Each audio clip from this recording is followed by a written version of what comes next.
कभी कभी ज़िंदगी में वही शख्स आपको सबसे ज़्यादा दुख पहुंचाता है, जिसे आप सबसे ज़्यादा प्यार करते हैं। यह कि आप उसे कुछ कह भी नहीं पाते, क्योंकि आपको हक ही नहीं है उसे कुछ कहने का। जब तक रिश्ते को नाम न दिया जाए, कोई किसी का क्या लगता है। प्यार का महल एक झटके में टूटकर बिखर जाता है। इन बिखरे एहसासों से जख्मी हुए दिल की उदास दहलीज के आसपास आपका मन भटकाता रहता जाता है। लम्हे गुजरते जाते हैं, पर दिल की कसक नहीं जाती। एक जगह पढ़िए ये पंक्तियाँ सहेली के दिल को गहराई से छू गई थी। आखिर ऐसा ही हालात का सामना उसने भी तो किया था। किसी को चाहा, पर उसी से कोई सवाल नहीं कर सकी। चुपचाप उसे किसी और के करीब जाता देखती रही। हेलो आंटी, कहाँ गुम हैं आप? तैयार नहीं हुई? हमें चलना है ना मंडी हाउस पेंटिंग प्रदर्शनी में मम्मी को चीयर अप करने। सोनी बोली, हाँ बिल्कुल, मैं आ रही हूँ मेरी बच्ची। सहेली हड़बड़ा कर उठती हुई बोली। आज उसकी प्रिय सहेली नेहा के जीवन का बेहद खास दिन था। आज वह पहली दफ़ा वर्ल्ड क्लास पेंटिंग प्रदर्शन में हिस्सा ले रही थी। हल्के नीले रंग का सलवार सूट पहनकर वह तैयार हो गई। अब तक सोनी स्कूटी निकाल चुकी थी। बोली, आओ आंटी बैठो। वह सोनी के पीछे बैठ गई। स्कूटी हवा से बातें करती मिनटों में अपने नियत स्थान पर पहुंच गए। सहेली बड़े प्रेम से सोनी को देखने लगी। स्कूटी किनारे लगाती सोनी उसे बहुत स्मार्ट और प्यारी लग रही थी। सोनी उसकी सहेली नेहा की बेटी थी। दिल में कसक लिए घर बसाने की इच्छा नहीं हुई थी सहेली की, तभी तो आज तक वह तन्हा जिंदगी जी रही थी। नेहा ने सदा उसे सपोर्ट किया था। नेहा तलाकशुदा थी। दोनों सहेलियां एक साथ रहती थी। नेहा का रिश्ता शादी के बाद टूटा था और सहेली का रिश्ता तो जुड़ा ही नहीं। पेंटिंग देखते देखते सहेली नेहा के साथ काफ़ी आगे निकल गई। नेहा की एक पेंटिंग 1,70,000 में बिकी तो सहेली हंसकर कहा, यार मुझे तो इस पेंटिंग में ऐसा कुछ भी खास नज़र नहीं आ रहा। नेहा मुस्कुराई। किसी शख्स को कोई पेंटिंग अमूल्य नज़र आती है तो किसी के लिए वही आड़ी तिरछी रेखाओं से ज़्यादा कुछ नहीं होती। ज़रूरी है कला को समझने की। नज़रों का होना सच कहा है। कुछ ऐसा ही आलम जज्बातों का भी होता है।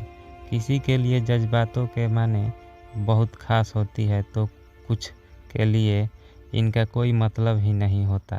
शायद जज्बातों को महसूस करने वाला दिल उनके पास होता ही नहीं है। सहेली की बात सुनकर नेहा गंभीर हो गई। वह समझ रही थी कि सहेली के मन में कौन सा तूफान उमड़ रहा है। यह नेहा ही तो थी जिसने सालों विराज के ख्यालों में खोई सहेली को देखा था और दिल टूटने का गम सहती सहेली को फिर से संभालने का हौसला भी दिया था। सहेली ने आज तक अपने जज्बात केवल नेहा से शेयर किए थे।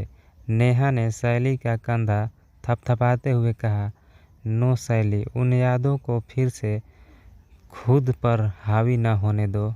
बीता कल तकलीफ देता है, उसे कभी याद नहीं करना चाहिए। कैसे याद न करूं?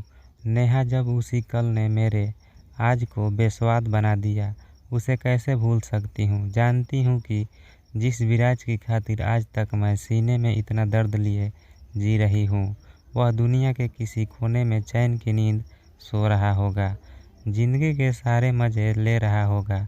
तो फिर तू भी लेना मज़े, किसने मना किया है? वही तो बात है नेहा, उसने हमारे इस प्यार को महसूस करके भी कोई अहमियत नहीं दी।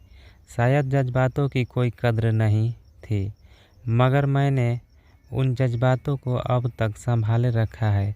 तेरा कुछ नहीं हो सकता सहेली। ठंडी सांस लेती हुई नेहा बोली तो सहेली मुस्कुरा पड़ी। चल, अब तेरी शाम खराब नहीं होने दूंगी।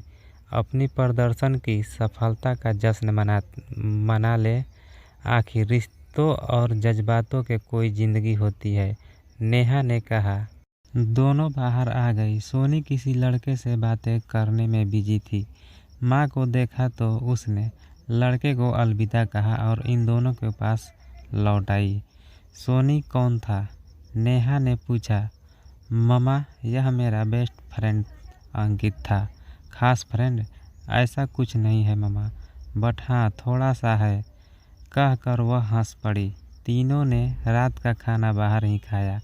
रात में सोते वक्त शैली फिर से पुरानी यादों में खो गई। एक समय था जब उसके सपनों में विराज ही विराज था। शालीन, समझदार और आकर्षक।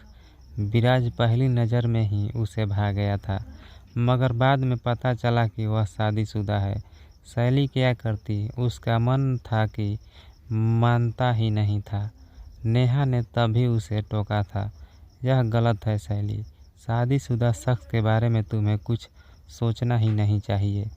तब शैली ने अपने तर्क रखे थे। मैं क्या करूं नेहा, जो एहसास मैंने उसके लिए महसूस किया है वह कभी किसी के लिए नहीं किया। मुझे उसके विवाहित होने से क्या वास्ता, मेरा रिश्ता तो भावनात्मक स्तर पर है। पर यह गलत है शैली, एक दिन तू भी समझ जाएगी। आज के समय में कोई इस तरह के रिश्ते को नहीं मानता।